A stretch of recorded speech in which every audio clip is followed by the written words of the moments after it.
This is Matt for Boxing Social in association with Empire Fight Store. Delighted to be joined by one of the best prospects, Irish prospects in boxing, Cully.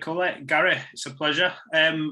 How's things? First of all, before we talk about your news today, which I didn't know were happening when I arranged the interview. Have you had a good Christmas and New Year? Yeah, quiet Christmas, quiet New Year's, but I'm quite used to it because usually when I was back in the amateurs, the national championships, the elite championships in Ireland always fall in January.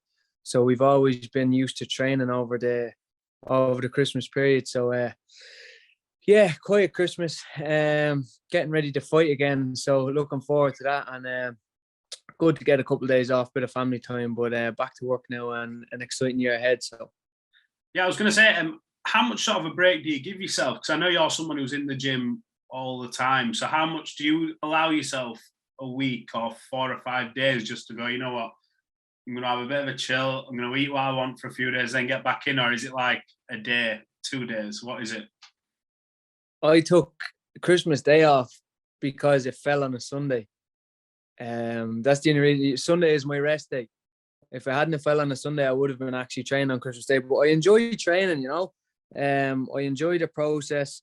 I enjoy being in the gym. All my friends are in the gym. That's where I hang out. So, I always try and explain to people, going to meet your mates in the pub for a couple of pints, that's me going to the gym to meet my mates and do a session, like, you know. So that's where I'm comfortable at. That's where I like to be. So, I took Sunday just because it was Christmas Day, like I said, and yeah, back to I obviously had a few days where I enjoyed my food and that, you know.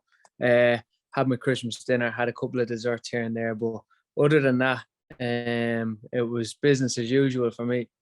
Absolutely. Now, it don't feel like 2 minutes ago since we last had a conversation and we were saying, why haven't you got a promoter and all this kind of stuff? And then eventually Matchroom came in for you. You had a fight, like officially with them, and they're already giving you an extension. You must be over the moon with that. Yeah. Was in 2022 was mad. Like you said, we went from having that chat myself and yourself going, there's no interest, or there was interest but no offers from any promoters, and I wasn't aligned to any promoter to getting the opportunity against Vasquez back in March in Nottingham, signing at Matchroom in August, having a big performance in my Matchroom debut, so to speak, in October, knocking out Joel Belmedi, and then for Matchroom to come to me one fight into the current deal, and I want to extend and want to offer me a new deal was massive. So they've shown massive belief in me and have got big plans for me. So I'm really excited for the next few months and the next couple of years. Do you feel that's like a bit of a weight off your shoulders? Because obviously everyone, when they're coming up, wants that chance, that opportunity, that promoter or someone to say, look, we're sticking with you, we're going to give you a multi-fight deal or multi-year deal, however your contracts work. Do you feel that's that sort of part of your career now taken care of and you can just get down to business? Yeah, for sure. I think like when we were speaking about the Matchroom deal the first time, I actually spoke to my manager and said, we were talking about number of fights in the deal or whatever. I said, I don't care if it's a 1 fight deal. All I need is 1 fight to show them what I can do. So it actually showed in the end that 1 fight into it, they wanted to extend. So yeah, look, not that the pressure's off, but like I have some sort of path now where I know where I'm going, and I know where my career is leading over the next. We've sat down and we've mapped out a plan. I know where my career is going over the next couple of months, a couple of years. So yeah, the pressure's kind of off a little bit, so to speak. Obviously, I have to keep doing the business in the ring, but it's good to know where I'm headed. What does 2023 look like for you then? I'm sure you can't reveal everything. I'm sure you've got a plan, but when can we next expect to see you out? Type of opponent? What can we expect? I want to fight in come end of February probably. I want to get out and get active and get some ring time. Obviously, then you see on Matchroom socials and how Eddie's speaking the last couple of weeks is the plan is to go to Croke Park with Katie in May. So my plan for that is to co-headline in a massive fight against a big name back home in Dublin would be magic for me. And then coming back to the back end of 2023, then I'd like to start headlining my own shows and come back to Dublin Hopefully Matchroom come back to Dublin with me and I can headline the 3 Arena come maybe October, November time. Yeah. I'm going to say you've got that option there, aren't you, with the Katie Taylor, but potentially whatever happens with, Serrano, I know is fighting in New York, but if that happens, that'll be, what would that mean to you to fight there on such a big occasion? You talk about co-main eventing, it's been massive. I've spoke about that in a couple of interviews and I can't really get my head around it, to be honest with you, because it was only a couple of months ago where it was like, it was an idea, so to speak. Like, it was just a thing that people were talking about. And now the more and more the times pass, it's becoming more and more real, but it hasn't actually processed with me that it's actually happening yet. Yeah. So fingers crossed it gets over the line, but it's a historic night for Ireland, for boxing, for women's sport. It's a massive night for everybody involved, and to be co-headline would be huge, obviously, for my career going forward. And it puts me in the right position then, like I said, to come home and to headline my own shows then coming towards the back end of the year. So yeah, it's huge for me as well. So obviously huge for Katie, huge for Eddie. Eddie wants to make it happen, but massive for me as well. Absolutely. Your division lightweight at the minute, for people who believe you're a lightweight, because you are a big dude. The belts are all tied up with Devin Haney, but it looks like he's going to be fighting Lomachenko. Is the ideal scenario for you a Devin Haney victory and then he moves up? I know I'm not talking about you wanting to fight for a vacant belt, but then belts will become fragmented then and people will start being able to challenge. Do you look that far ahead? Yeah, for sure. I think that looks like what's going to happen is Devin's going to have one more fight at 135 and then move up to 140. Not that, like you said, you want to fight for a vacant belt, but obviously when there's 5 belts and there's 1 champion, it's harder to get your hands on a belt.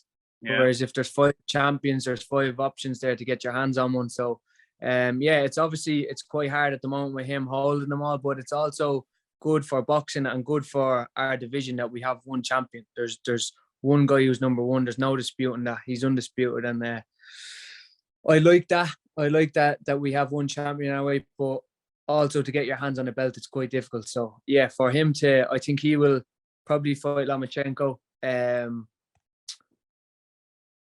Got me back. Yeah, he will probably fight Lomachenko come, I think they're talking April time. And then move up to 140. The belts will obviously become vacant then. So yeah, I see like Croke Park time. I could be looking at a big fight there for one of the belts. So yeah, it's world title fight in front of my first fight. My will be my homecoming fight. I haven't fought in Ireland since I've turned pro. So to fight in front of my home crowd in the biggest stadium in our country, and to fight there for a world title, co-headline to Katie Taylor, like that's magic. That's stuff that dreams are made of, like, so. Absolutely. Just coming back to that particular fight, what's your opinion on it? Because obviously Lomachenko's done a lot for the sport. Multiple time world champion. He had the defeat to Teofimo, but he's sort of trying to get his way back there now. What do you think happens between Devin and Loma? Yeah, I'm a big fan of Loma, to be honest. His technique, his movement, his boxing style, I'm a big fan. I like to watch him, but I think he's just getting. Maybe if this fight happened 3 years ago, he probably could have beaten Devin, but I see Devin winning quite easily as well, to be honest with you. He's big for the weight. He's too fresh. And he's a very, very smart fighter as well, Devin. So I see him winning quite comfortably on points. But taking nothing away from Loma, Loma's a legend in boxing. And like I said, if the fight happened maybe a couple of years ago, then I would be leaning towards Loma. But I think it's just a little bit late for him now. Absolutely. Any plans? Have you discussed the idea of fighting stateside? I know there's a huge Irish contingent in the States, multiple states. You like to see New York, Boston, stuff like that. Have you thought about fighting over there? Yeah, for sure. I've that's always been one of my major big plans. I think if I can get to New York, the Irish contingent over there is massive. So I think New York on Paddy's Day sounds about right. So yeah, that's a big plan of mine this year. Obviously, the goal is to get back home, get back to Dublin, and I want my plan is to build back home. I think first this year, 2023 is the year of building back home. So if we come back to to Croke Park in May, and then I can come back to Dublin maybe October, November time, and start to build back home. And then I want to bring thousands, 10,000 over to Las Vegas with me. I want to build a fan base home first, so I can bring a country over with me over to when I head stateside. And there's no fans like Irish fans. I always say, when one goes to war, we all go to war, but it's true, and we follow each other around the world. So I think I want to build back home here, build my fan base, and then when it's time to go to America, bring 10,000 over to Las Vegas or New York or wherever it is, and take over the States as well. Yeah, you've seen it over the years. Your likes of, I think Conor McGregor's obviously an example of, young guy coming through, fans start slowly building, and then eventually it's like an army of fans. And is that sort of the dream you have in your head? 100%. It's a full country that gets behind us. We're a small country, but when one of us is doing well, we all get behind each other. And you've seen Conor brought like 10, 15,000 over to Vegas for his fights. So to be able to give the Irish people and give my Irish fans memories and to bring them on this journey with me is what I want to do as well. So I fight for myself, but I fight for my country. I represent Ireland as well. I represent my country and represent my people. So I want to bring them across the water with me as well, and get them to experience this journey with me. Absolutely. One champion we didn't mention, I know the IBO belt's seen as the lesser of the titles, but Maxi Hughes is currently holding that belt. I know he's been clamouring for a big fight. Obviously, he's been in boxing a long time. He's paid his dues. He's had his ups, his downs, and he's on a really good run of form at the minute. Is he someone you look at and think wouldn't mind having that fight? I wouldn't mind. I don't think Maxi wants it, to be honest. He's, like you said, he's paid his dues. He's been promised a big fight. So he probably wants to take his big fight, go to the States. I've seen he wants to go to the States. He dreams like myself of fighting over there. So he probably wants to go over there, get his big dream in the States and get paid over there. But he holds a belt that obviously I'd like to fight for. I want to fight for belts. I want to win titles. So he holds. I see that he's looking at vacating and now I'm going an IBF route as well. So look, maybe if he vacates, I can fight somebody else for it, because it doesn't seem like he's interested. But yeah, any of the big names, the guys who hold the belts, that's what I want. I know, like you said, the IBO is maybe not as prestigious as the rest, but it's a stepping stone and it's a bargaining chip, and it's a way to get into the big conversations, So it's definitely a belt I'm interested in fighting for in the future. Yeah, 100%. And you both might be in a position, like you said, if we're not assuming Devon will win because it's a good fight with Lomachenko, but Devon has obviously made it clear he wants to move up in weight before. If he moves up in weight, you both might end up with two different titles and be able to unify. If it went down the line, you never know. 100%. And that's the crazy thing, that how on fire the lightweight division is at the minute, that you're saying we're not assuming that Loma is gonna lose. That's how good the division is. There's Loma, there's Haney, and we haven't even mentioned Tank, Garcia, all these guys. Shakur Stevenson has just stepped up as well. So there's so much talent around.